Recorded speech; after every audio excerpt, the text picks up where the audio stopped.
Assalamualaikum warahmatullahi wabarakatuh. Waalaikumsalam. Alhamdulillah, syukur kepada Allah.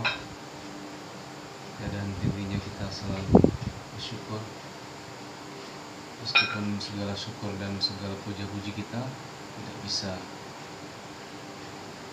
membayar atau bersanding dengan segala nikmat yang sudah Allah berikan.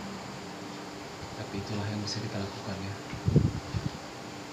Dan kepada Rasulullah SAW selalu kita berselawat, semoga segala keilmuan yang kita bahas, pelajari, diskusikan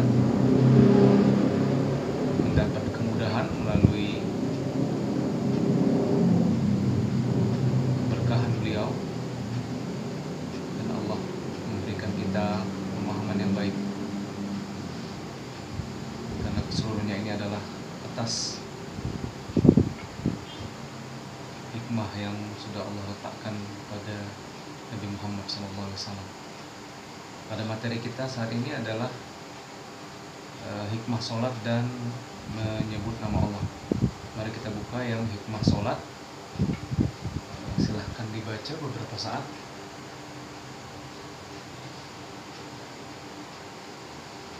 Silahkan dibaca masing-masing, ya.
Baik, dari materi hikmah sholat, silahkan membuat kesimpulannya dengan beberapa kalimat. Kesimpulan berarti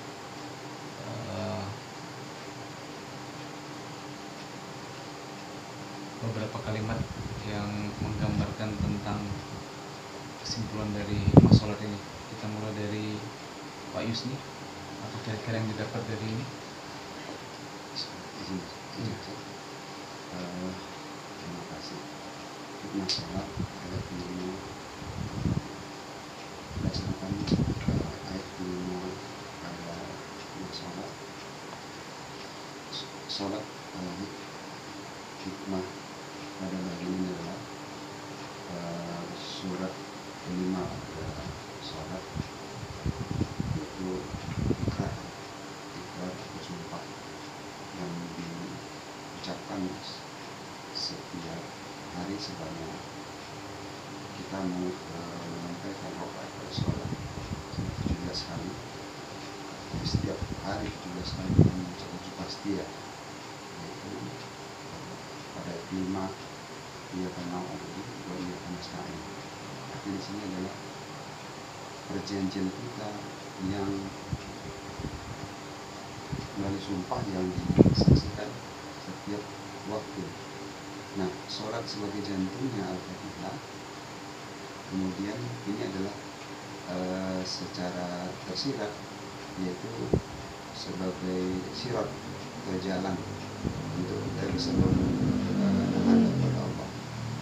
Jadi dengan sumpah yang kita lakukan secara terus menerus, yang sejatinya harus kita yakini bahwa seberapa jauh kita bersumpah tanpa disaksikan oleh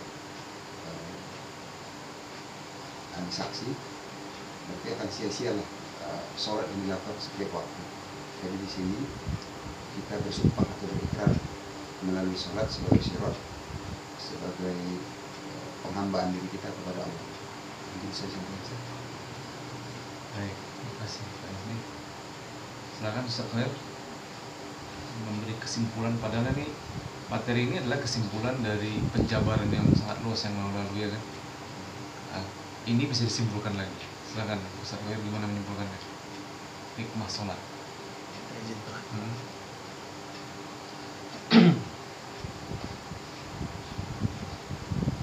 Untuk hikmah sholat ini adalah merupakan ikrar atau sumpah setia manusia kepada Tuhannya yang dilambangkan dengan iyyaka na'budu wa iyyaka nasta'in, dan ini adalah merupakan satu pernyataan yang selalu diucapkan oleh manusia.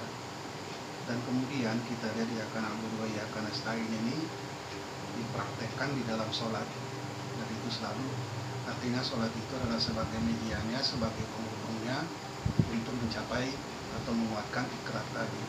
Sementara dalam sholat itu tentu ada proposal yang harus disampaikan manusia kepada Tuhannya, yaitu di ayat yang ke-7 surat Al-Fatihah, yaitu bagian 1, bagian 2, dan 3, dan itu adalah sebagai isi ataupun proposal manusia kepada Tuhannya. Dan kemudian di paragraf yang kedua yaitu mengenai ayat kelima surat Al-Fatihah, yaitu syahadatain iyyaka na'budu wa iyyaka nasta'in. Kalau kita kaitkan berarti syahadat Rabbani dan syahadat Muhammadi, yang artinya apapun ceritanya si manusia wajib minta tolong kepada Allah untuk mengenal Dia. Dan kemudian di ayat yang dan di iyyaka na'budu wa iyyaka nasta'in ini juga adalah merupakan seberapa paham si manusia dengan ayat ini, karena ini yang dinilai adalah masalah akidah yang dimiliki oleh manusia kepada Tuhannya. Dan kemudian di paragraf yang terakhir yaitu mengenai posisi sholat, aqimis sholah, yang terdiri dari 3 bagian. Namun dalam paragraf ini bahas mengenai 5 posisi sholat yang terdiri dari beberapa rakaat, dan di dalam rakaat itu terdiri dari beberapa gerakan-gerakan yang harus dipahami oleh si manusia itu sendiri. Demikian Bang Tejin, Pak. Baik. Nah, silakan Sebelum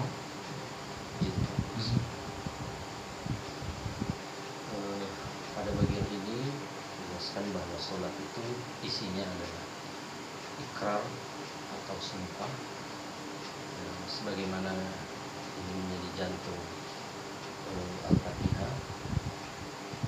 Iyyaka na'budu wa iyyaka nasta'in, padamu kami mengabdi dan menyembah, yang sebenarnya pada hakikatnya hanya kepadamu lah kami mengenal dengan caranya meminta tolong.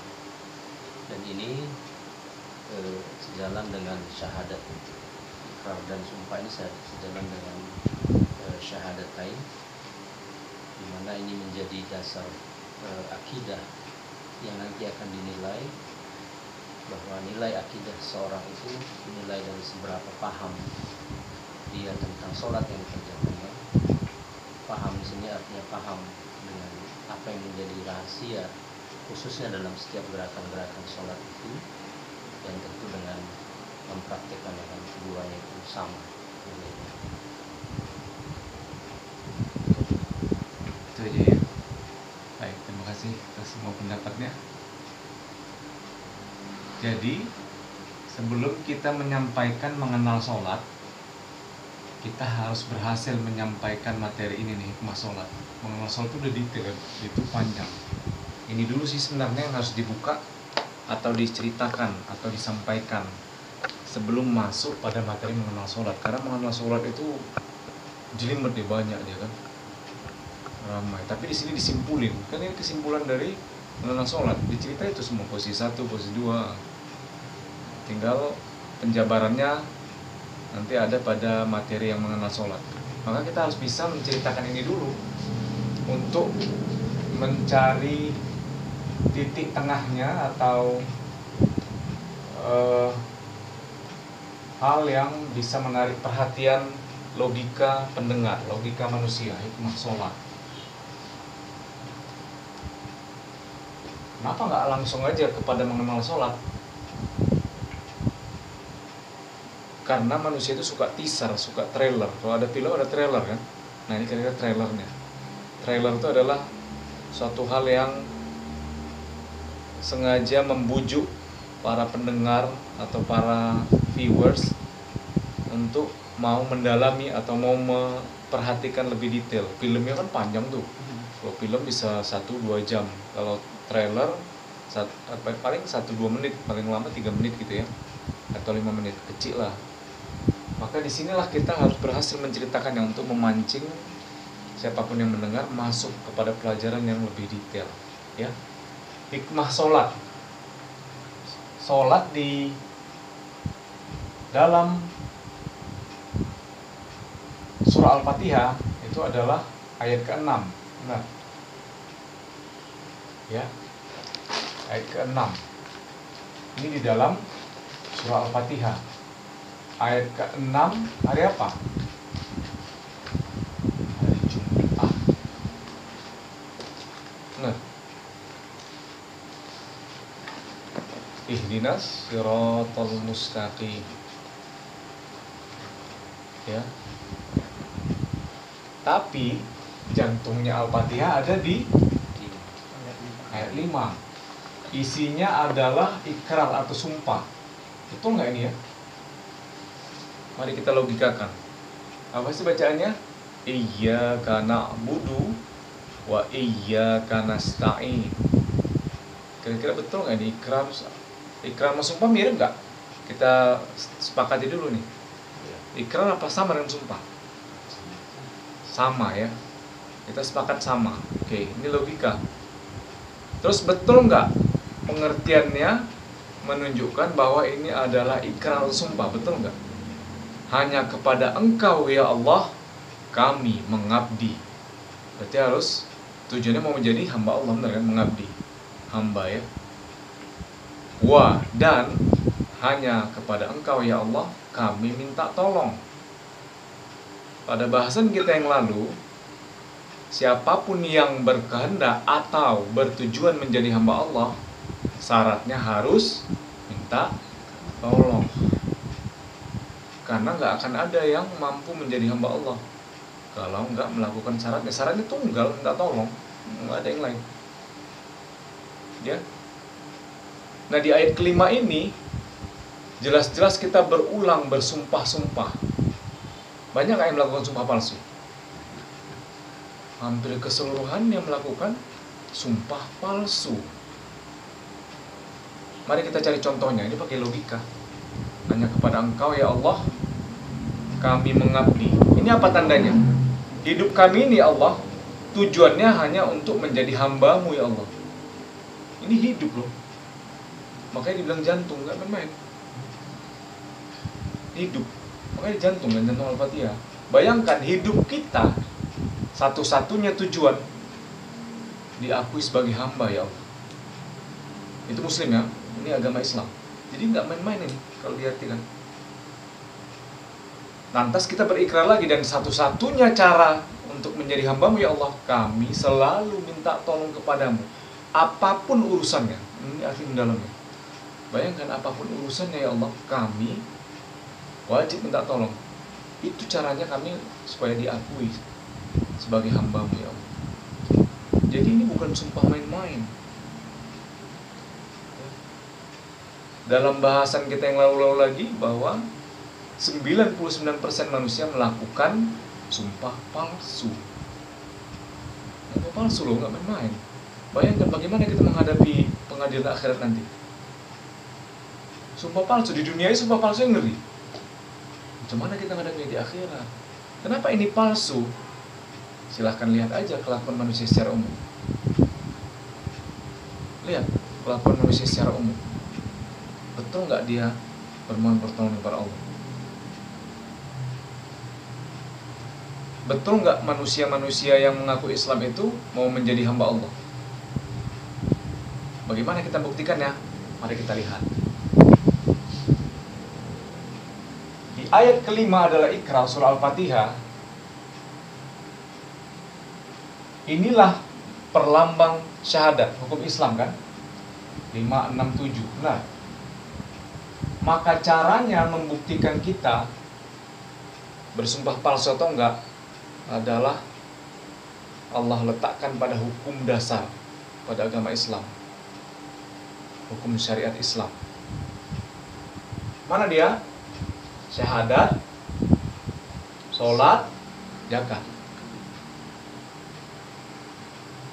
Ingat, kita balik materinya kepada hikmah sholat. Hikmah sholat itu langsung masuk ke jantungnya kita. Ya, hukumnya apa? Nih, hukum Islam. Ini bahasanya udah detail yang sebelumnya, maka harus kita buka di sini. Bagaimana kita menceritakannya? Aqimis sholah wa atuz zakat. Inilah dia. Dua ini caranya untuk bisa mencapai tujuan. Apa? Menjadi hamba Allah. Diakui Allah kita sebagai hamba. Dikasih dua alat atau dua metode. Tegakkan sholatmu, kata Tuhan. Ingat, bukan kerjakan sholatmu. Tegakkan sholatmu. Aqimis sholah wa atuz zakah. Keluarkan apa-apa yang sudah aku amanahkan, dan ada bagian orang lain yang harus kau sampaikan. Ya,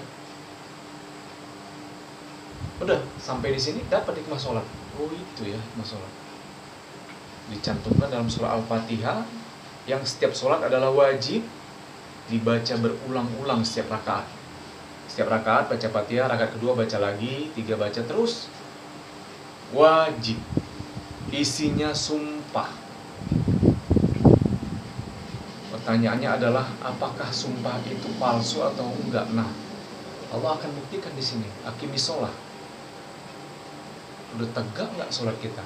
Udah terhubung nggak kita? Nah, itu kan pertanyaan besar.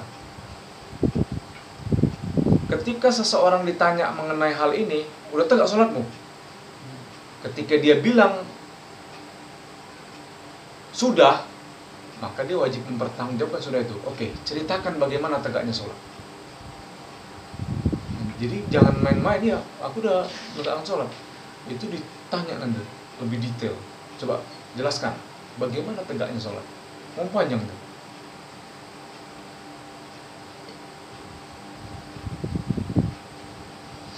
Padahal jawaban secara umum, nggak tegak sholatnya. Dia kerjain sholat, dia bukan menegakkan sholat, dia hanya mengerjakan. Itu jawaban secara umum. Karena kalau berani jawab, iya sholat saya udah tegak, itu dia wajib, 1, ada saksinya, berarti ada yang menyampaikan. 2, dia udah mendapat paham. Udah ada penanti yang mengajarkan dia nggak dapat paham, sama aja, udah dapat juga. Udah palsu sumpahnya. Bayangkan, ada berapa puluh sampai ratusan kali kita bersumpah palsu karena nggak bisa jawab macam mana tegakkan sholat itu. Nggak bisa menjawab bagaimana tegakkan sholat, ceritakanlah. Ya udah, aku kerjakan aja sesuai dengan rukunnya apa. Bukan seperti itu tegaknya sholat. Itu bagiannya, tapi bukan hanya itu. Dia cerita hukum fikih, masih terkait dengan hablum minan nas. Hukum fikih itu kan apa yang dilihat orang secara zahir gitu. Hukum yang terkait sama hablum minallah, itu yang menjadi bagian berat untuk dijelaskan, gitu ya. Ini adalah sholat, ini adalah zakat. Nah, zakat itulah dibagi 3, ya, sebagaimana yang udah kita jelaskan. Nah, bagian ini udah mencakup pada hikmah sholat. Balik kepada bilangan angka 5 ini, bilangan 5 ini. Inilah jumlah sholat yang kita kerjakan dalam satu hari. Melambangkan bahwa jantungnya Al-Fatihah ayat kelima menunjukkan tentang jumlah bilangan sholat yang Allah sudah tetapkan. Berarti ada rahasia di 5 waktu. Subuh apa, itulah pendalamannya. Zuhur apa, asar apa, maghrib apa, isya apa. Nah dari situ kita jelasin. Ini ada pembahasan secara detail, nanti silahkan untuk mengikuti diskusi-diskusi berikutnya kan gitu.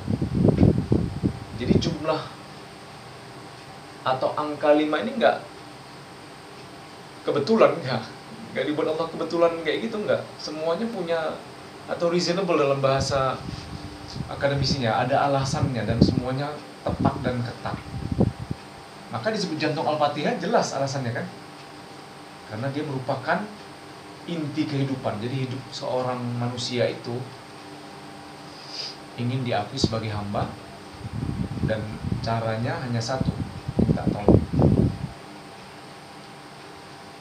Nah, pada sholat 5 waktu ada rahasia di 5 waktu, dan itu dijabarkan pada rakaat. Mana di setiap sholat itu ada istilah rakaat, dan dalam rakaat itu ada 5 posisi sholat. Itulah yang menjelaskan tentang rahasia waktu sholat. Itu dijelasin di setiap rakaat kan? Posisi 1, posisi 2, seterusnya. Ya. Ada 5 posisi, di mana 2 posisi dilakukan 2 kali. Sujud 2 kali, duduk di antara 2 sujud ada 2. Duduknya ada 2, kira-kira gitu ya. Berjumlah lagi dia 7 ya, 7 kan?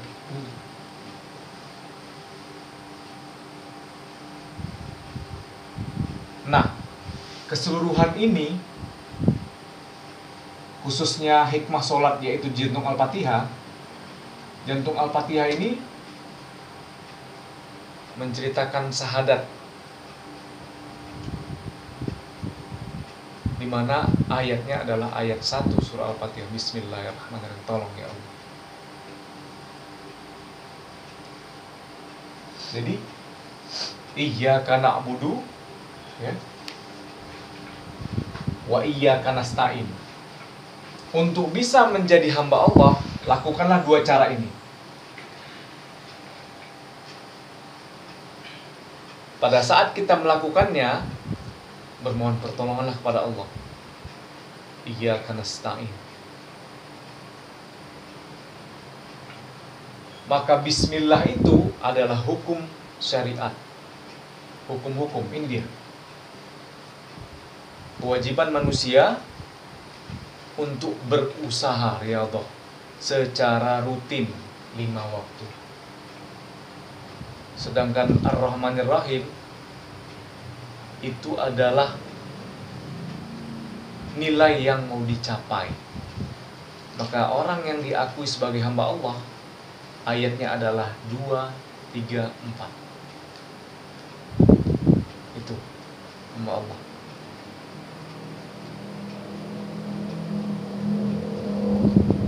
Maka bismillah adalah syahadat Rabbani. Isinya adalah hukum-hukum yang harus dikerjakan, usaha manusia. Ar-Rahmanir Rahim adalah syahadat Muhammadi. Allah mengakui si manusia sebagai hamba. Maka di dalam surah Al-Fatihah memang sudah Allah bagi dengan rapi bahwa yang perlu kita lakukan itu adalah bismillah, menegakkan hukum, melaksanakan hukum. Nih, aqimis shalah wa atuz zakat, untuk bisa mencapai tujuan atau target ikrar, sumpah tadi.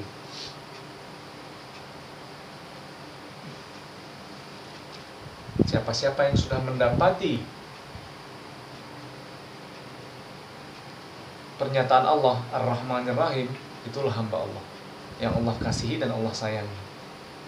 Ya, tapi lakukan dulu bismillah. Tolong ya Allah, sambil melakukan caranya, metodenya, hukum Islam. Gitu ya.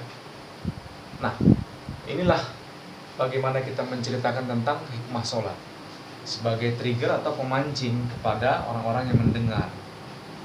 Ada rahasia dalam 5 waktu sholat, dan rahasia itu dijabarkan atau dijelaskan pada rakaat. Maka di dalam setiap sholat itu ada istilah rakaat ya. Jadi setiap sholat ada istilah rakaat. Rahasia tentang 5 waktu ini Allah jelaskan pada rakaat. Di dalam rakaat ada 5 posisi sholat. Kira-kira seperti itu, tanpa melihat tekstual dari materi yang ada di dalam website. Dapat kira-kira? Itu hikmah sholat. Maka kalau hikmah sholat masuk langsung ke jantungnya 5. Sholat sendiri adalah ayat 6. Sesuatu yang dikerjakan dengan istiqomah. Istiqomah itu kapan aja? Pada 5 waktu dalam 24 jam ya kan, dalam sehari semalam. Maka yang ada pada tekstual itu yang menceritakan posisi sholat itu jangan buka, biarkan mereka nanya yang cerita. Ini apa maksudnya Pak, ini posisi satu ini Ustaz? Nah, ceritain sedikit ini nanti ada penjelasan detail. Kalau materi berikutnya ceritakan dikit aja. Yang perlu kita ceritakan ini sih simpulan dari hikmah sholat. Maka ini dulu yang diceritai, baru masuk kepada mengenal sholat. Karena mengenal sholat itu adalah pendalaman dari cerita tadi tentang rakaat. Dilebarin ya kan, sampai ada 3 hal yang harus dikenali pada sholat.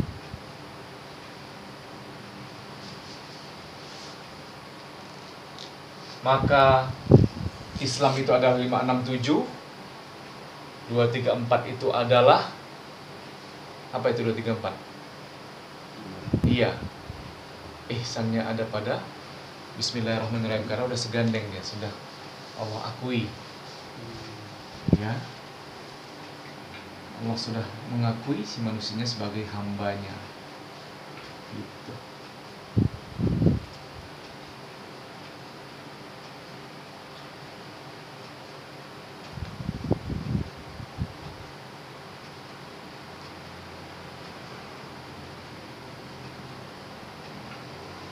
Maka sempurnalah setiap jiwa manusia ketika dilahirkan, karena Allah telah tetapkan langkah rezeki pertemuan mautnya. Ini adalah bagian yang menunjukkan 4 unsurnya, itulah ihsan. Maka pada rangkaian sholat 5 waktu yang ada 4 rakaat 3 kali, benar. 2 di saat terang, Allah sudah perkenalkan diri manusia pada 2 sholat ini, zuhur dan asar. Itu Allah memperkenalkan sebenarnya. Siapa yang mempelajari tentang sholat, insya Allah bisa mengenal dirinya. Dan Allah sempurnakan di 4 rakaat malam yang gelap. Allah sempurnakan. Semoga kita Allah sampaikan pada derajah ini, derajah yang disempurnakan. Sempurnalah semua kehendak Allah, ketetapan Allah pada diri kita. Langkah rezeki pertemuan maut, di mana keempat unsur ini sudah saling mengenal. Tapi jika tidak, maka terjadilah hal yang mengerikan, yaitu su'ul khatimah di saat maghrib. Maka setiap sholat itu kepalanya atau yang utamanya adalah sholat maghrib. Inilah titik atau momentum bertemunya gelap dan terang pada diri kita. Sholat maghrib 3 rakaat. Di sini langsung dikoreksi Islam iman ihsannya udah benar nggak? Surah Al-Fatihahnya udah sesuai nggak? Ikrarnya palsu nggak? Nah itu di maghrib. Maghrib itu akan memvalidasi, oh palsu ini, nggak sampai ke isya. Karena si Sayyidul Maghrib langsung bilang ini palsu ikrarnya, Islam iman ihsannya cacat. Kenapa? Karena di dalam Islamnya dia tidak menegakkan sholat, dia hanya mengerjakan sholat. Nah, ikrarnya palsu. Jadi secara akidah langsung ini buruk. Ya, berhentilah kita di maut. Langkah rezeki, pertemuan maut belum sempat disempurnakan. Maka bermohon kita kepada Allah, semoga kita diberi kesempatan untuk ke dalam derajah mati sebelum mati. Sebelum sampai titik maut kita, maghrib, Allah izinkan kita belajar tentang kematian, sehingga kita bisa mengetahui, oh gini ya, supaya kita husnul khotimah, supaya kita bisa divalidasi sama Sayyidul Maghrib. Nah, validasi Sayyidul Maghrib ini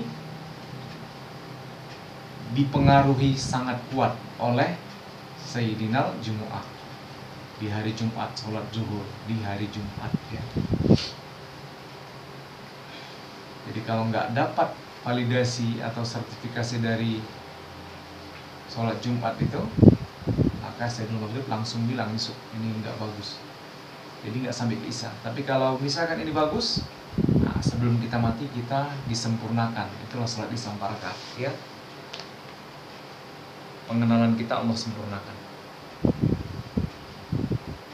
Gitu kira-kira penjelasannya ya, tanpa melihat tekstual itu. Kenapa judulnya hikmah sholat? Karena hikmah sholat itu ada pada ayat 5. Ayat 5 ya, hikmah itu kan berarti pusatnya kan, ayat 5. Tapi yang diceritakan ayat 6 hari Jumat. Benar. Jadi hikmah sholat itu di dalam surah Al-Fatihah ada pada ayat 5 karena isinya sumpah.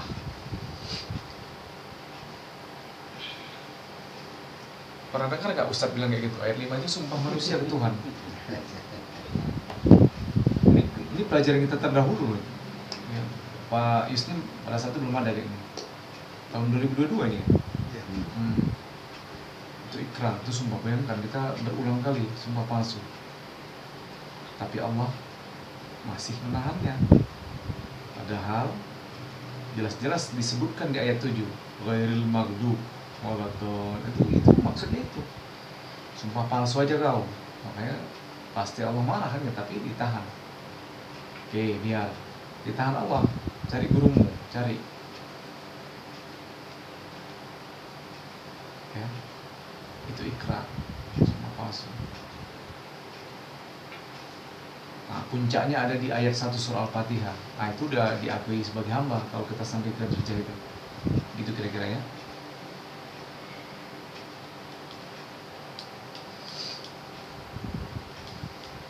Jadi gini kira-kira menceritakannya. Kalau nanti ada materi ini masuk ke dalam hal yang perlu direkam, kira-kira nanti seperti ini cara menjelaskannya. Nah, ini penting karena ini yang pertama kita sampaikan dalam rangka untuk mengenal sholat. Sebelum masuk materi mengenal sholat, kita ceritakan hikmah sholat supaya orang sadar bahwa sholat itu ada hikmahnya. Kalau nggak ada, berarti ada masalah sama pelaku sholat. Kenapa ada masalah? Karena dia nggak paham hikmahnya. Kerjakan, ini wajib ya. Kalau wajib terus kenapa? Ya wajib, kerjakan aja. Oh, bahaya itu. Mengerjakan apa yang tidak dipahami, apa yang dikerjakan. Jadi mengerjakan sesuatu yang nggak dia pahami. Nah, itulah palsu terus kan. Palsu yang dikerjakan. Baik, ada yang mau disampaikan, mau diskusikan sebelum kita masuk ke materi yang Jumat ini.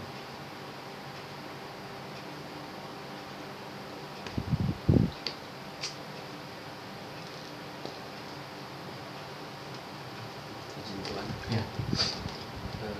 Berarti kalau sholat yang belum sempat disempurnakan dan berhenti di maghrib, itu berarti kita berhentinya di rahman, tidak sampai ke rahman. Iya, berhentinya di rohm. Nunnya nggak ada. Oh, rohm. Nah, iya. Nggak ada nunnya. orang yang masuk ke nun itu udah salah satu debunya keilmuan tiada itu. Udah banyak muridnya ribuan, terus disuruh dia berguru lagi, balik jikir balik. Jadi payah itu, payah orang mau duduk ke nun itu. Ilmunya banyak, rohum.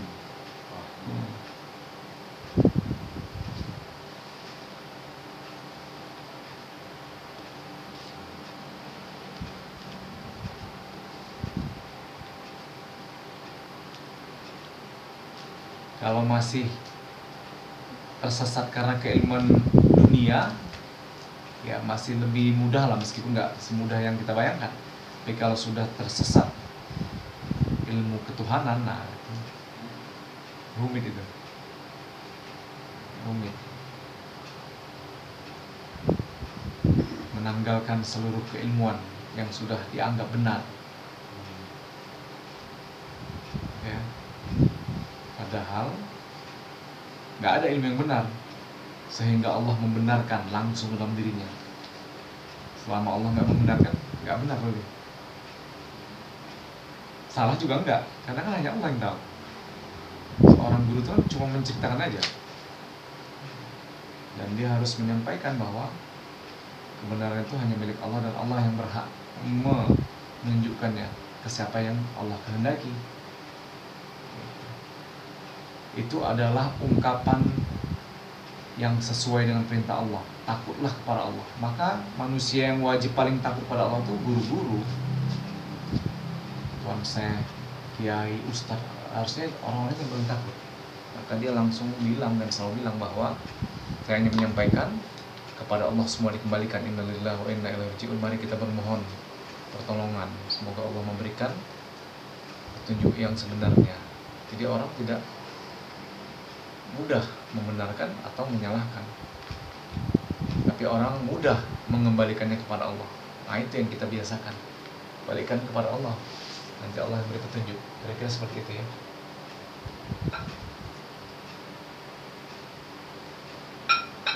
Hikmah ini kan dalam bahasa Arab kan ke hukum dia, hikam.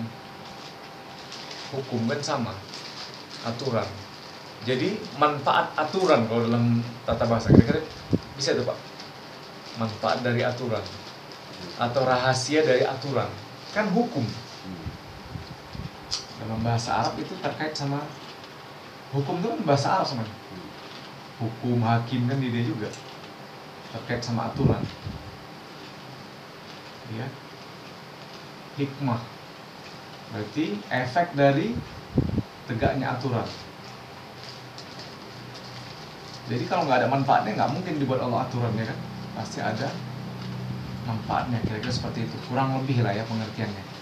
Maka disebut hikmah adalah sesuatu yang harusnya bisa dirasakan atau bisa disaksikan malah, ya, si pelaku tentang hukum tadi. Jadi kalau dia melakukan hukum, nah dia harus bisa merasakan sampai menyaksikan. Kalau tingkat merasakan aja dia nggak dapat, lah gimana itu? Nggak bisa dia merasakan hikmah sholat. Berarti ada masalah pada ibadahnya. Itulah perlunya mempelajari. Perlu kita pelajari, kira-kira gitu.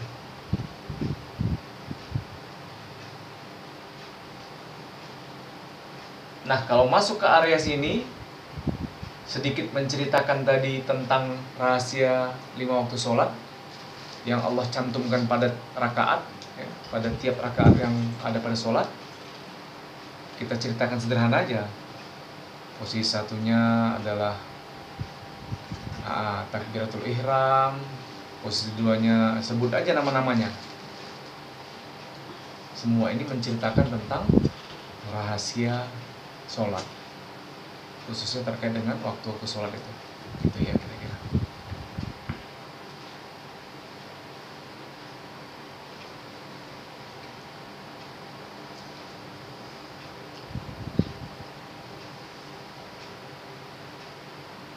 Untuk bisa diakui Allah sebagai hamba, sebenarnya bisa kita mencapai derajah ayat 5, udah Allah akui. Ayat 5 itu ikrar. Ikrar yang artinya kita lakukan dalam kehidupan kita sehari-hari. Tujuanku Tuhan, caranya minta tolong. Itulah yang dilakukan sehari-hari setiap kita beraktivitas, mulai bangun sampai tidur lagi. Itulah yang sering disebut dalam setiap pengajian atau ustaz-ustaz. Mari kita mulai dengan basmalah, bismillahirrahmanirrahim. Itu nggak di pengajian aja, di semua urusan benar ya, tolong ya Allah. Gitu. Jadi kalau itu udah jadi kebiasaan, nah secara tersirat Allah udah memberi pengakuan. Tapi kan kita harus konsisten. Ya Allahnya harus konsisten. Sholatnya, kebiasaan sehari-hari mengucapkan tolong ya Allah, itu harus terus-terusan. Gitu. Iya. Kalau dilihat dari makna bahasanya tadi, hikmah itu adalah hukum atau hal-hal yang bisa disaksikan, terlihat dalam perbuatan, gerakan misalnya. Maka ini bisa dikatakan bahwa hikmah sholat ini mewakili dari sisi syariat, kemudian sisi hakikatnya nanti di hakikat sholat, atau gimana? Ya, sebenarnya hikmah sholat itu udah mengandung kedua hal itu. Pada ayat 6, perintahnya tegakkan sholat. Berarti melaksanakan sholat dengan memahami tentang sholat sampai kita bisa mengenal, itu sama wajibnya. Itulah yang disebut tegaknya sholat. Sebagaimana yang udah kita banyak diskusikan bahwa mengetahui, belajar untuk mengetahui hingga mencapai derajat mengerti atau paham, dan derajat tertingginya ya mengenal. Nah, ketika masuk pada derajat tertingginya inilah yang nggak ada batasan. Namanya mengenal itu, wow, seluas-luasnya, nggak ada habisnya ya. Nggak ada habisnya mengenal. Ya, paling tidak kita masuk ke derajat paham aja atau mengerti itu udah keren, udah masuklah sebagian dari derajat keimanan, ya iman, udah masuk. Maka sholat itu sifatnya udah dual ya, zahir, batin. Jadi kalau orang hanya memandang secara zahir aja, hukum-hukum syariat yang arahnya kepada fikih, ya udah, berarti ada yang missing, dia nggak menegakkan sholat, dia hanya mengerjakan sholat. Jadi semua ilmu fikih itu berkaitan sama mengerjakan sholat atau melaksanakan sholat. Penting, itu tetap penting, nggak mungkin kita hilangkan itu. Karena posisi sholat itu semua gerakannya adalah ilmu fikih, kan fikih itu. Berdiri tegak, menghadap juga ini fikih, semuanya itu diceritakan fikih. Tapi hakikat atau yang bersifat rahasia tentang gerakan itu, nah itulah ada pelajaran khususnya. Artinya apa? Segala gerakan yang ada pada sholat wajib dan pasti ada rahasia. Kalau nggak ada, ngapain Allah buat itu? Ngapain dibuat? Nggak ada hikmahnya, nggak ada hakikatnya, nggak ada hal yang tersirat, nggak mungkin. Sebagaimana zahir dan batin, ya, ada urusan batin yang perlu bahkan wajib diketahui, sama wajibnya dengan urusan zahir, sama. Maka yang membuat kebanyakan manusia atau mayoritas manusia itu masuk ke golongan merugi yang wal asr innal insana lafi khusr. Karena apa? Illal ladzina amanu wa amilus solihat. Orang-orang mengerjakan amilus solihat aja, amanunya enggak. Illal ladzina amanu wa amilus solihat. Ini kan sepasang, nggak bisa pisah. Tapi orang hanya melakukan yang zahir, amilus solihat. Gitu. Untuk mengimaninya kan perlu belajar. Mengimani itu adalah sesuatu yang dikerjakan, di mana apa yang dikerjakan tahu alasannya. Alasannya bukan wajib loh, beda. Ya. Kalau alasannya wajib itu nggak alasan, Itu bukan alasan. Itu kan alasan yang bersifat hukum itu terkait dengan zohir. Nah, alasan yang dimaksud ini adalah terkait dengan ikrar, tadi sumpah. Jelas kita bersumpah di situ mau menjadi hamba Allah. Tujuannya Allah, kan kira-kira seperti itu. Nah, itu harus kita pahami. Jadi kalau tujuannya nggak paham atau nggak tahu, malah nggak tahu sholat apa tujuannya, kan itu ditanya. Itu secara umum. Ya nggak ada lah wajib kok. Iya, wajib itu kan hukumnya. Terus apakah diwajibkan tanpa ada alasan, tanpa ada penjelasan yang lebih rinci? Mustahil kan kalau diwajibkan nggak tahu alasan yang jelas, udah wajib aja. Itu mah anak remaja, pelajaran SD SMP boleh, di SMA udah harus kritis. Di SMA itu mulai diajari kritis, diajari menggunakan logika dengan baik. Oke, wajib. Kenapa wajib? Gitu. Maka ketika ada orang dewasa bilang itu wajib, kenapa? Selama dia belum dapat jawabannya, dia nggak sholat. Sama kayak Sujiwo Tejo, kan Islam itu. Saya nggak sholat, dibilangnya. Saya nggak tahu itu kok wajib. Kenapa wajib? Ada kok orang yang nggak sholat masuk surga. Ada kan kisahnya. Jadi kok saya harus sholat? Betul pertanyaan dia. Yang menjadi salah apa? Dia nggak mencari tahu itu. Ada gurunya kan, ada manusia, ada kan banyak manusia. Dia nggak mencari tahu, dia berhenti di situ. Sholat kok wajib? Apa alasan? Logika dia nggak masuk gitu. Gitu, makanya kalau logikanya nggak dapat dia jawabannya, maka dia akan berhenti di situ. Dia nggak sholat, langsung dia bilang, ada di YouTube itu ya, dia bilang, saya muslim, saya nggak sholat. Alasan dia benar, karena logika harus berhasil mendapatkan jawaban tentang wajibnya sholat. Ya. Jika tidak tahu kenapa sholat itu wajib, maka sumpahnya palsu. Ayat 5-nya gagal. Ayat 5-nya gagal ya apalagi sholatnya. Sementara sholat itu wajibnya kan di surah Al-Fatihah. Surah Al-Fatihah itu kan ayat yang dilihat, dibaca, dipelajari. Berarti kan wajib sampai derajat paham. Kalau cuma dibaca, dipelajari gitu aja, tahu artinya udah, berarti masih palsu sumpahnya. Nggak memahami apa yang dibaca gitu. Nah, itulah hikmah sholat, ada pada ayat 5-nya.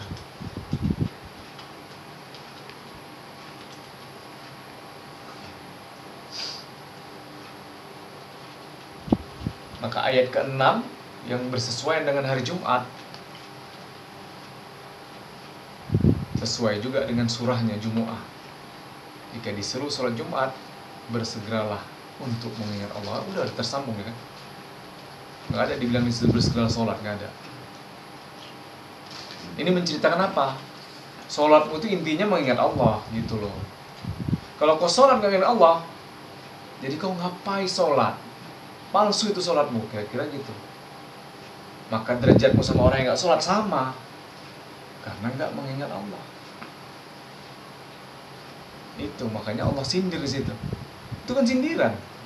Kalau orang yang mengartikannya nyeleneh, nggak disuruh sholat kok, suruh ingat Allah. Aku gini cara ingat Allah, tersebut aja Allah. Udah. Orang itu betul nggak?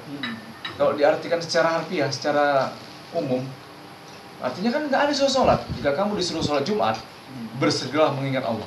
Nggak ada disuruh bersegeralah ke masjid, nggak ada. Ke masjid lakukan sholat, nggak ada, baca aja nggak ada. Itu kan Allah nyindir.